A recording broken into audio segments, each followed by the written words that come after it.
আমি হচ্ছে মোহাম্মদ লিওন বাবু, press independent television থেকে।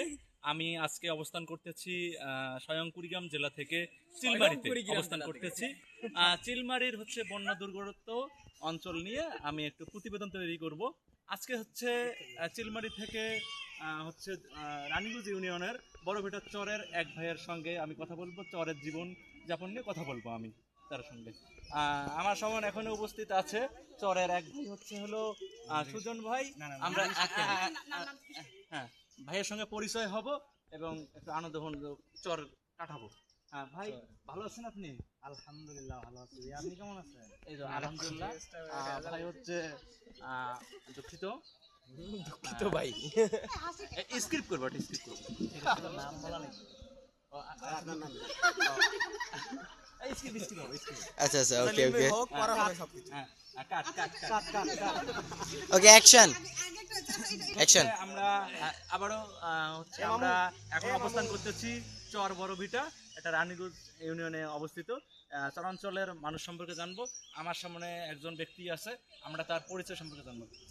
ভাই আসসালামু আলাইকুম, ভালো আছেন আপনি? আমার একটা কাজ আছে, আমার মনে নেই। আলহামদুলিল্লাহ, আপনার একটু পরিচয়টা দিলে ভাই ভালো। আমার নাম মোহাম্মদ সুজন। ভাই আপনি কি করেন? আমি সাধারণত স্টুডেন্টের পাশাপাশি কৃষক কাজ করি। কৃষি কাজ করেন না? জি ভাই, বিগত দিনে আমি দেখছি যে 17 সাল হচ্ছে 20 সাল, তার আগেও আপনার এলাকায় বন্যা হয়েছে। বন্যায় কিরকম ক্ষয়ক্ষতি হয়েছে ভাই? বন্যায় ভাই ধরেন অনেক ক্ষয়ক্ষতি, যেমন আমাদের কৃষকদের ধান, পাট, অন্যান্য জিনিস অনেক ক্ষয়ক্ষতি হয়। তারপরে আমাদের বাড়ি নিচু, এই নিচু বাড়িটা আমাদের ধরেন যে বন্যার সময় পানি এসে আমাদের গরু রাখার, আমাদের নিজেদের অবস্থান করার কোনো পরিবেশ ছিল না। এমন তো অবস্থায় আমাদের পাশাপাশি একটা সরকারি প্রাথমিক বিদ্যালয় আছে।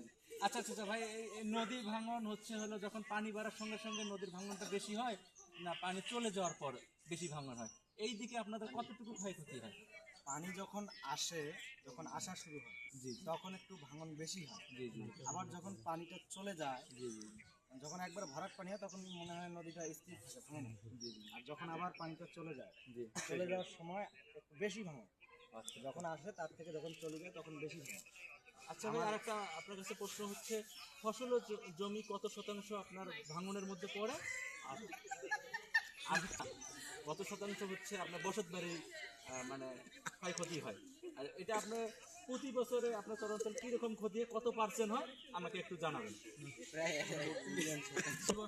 2 হেক্টর কতগুলো গেলাম আমার আনুমানিক আমি দেখছি যে 5 থেকে 7 একর জমি।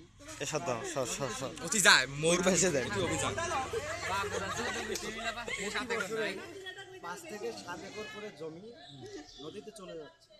7 একর কয়েকটা করে ভিটা, যেমন থাকার মতো কয়েকটা মানে মানুষের যে ভিটা মাটিটা থাকে, বসতটা থাকে, সেটা করে চলে যাচ্ছে নদী।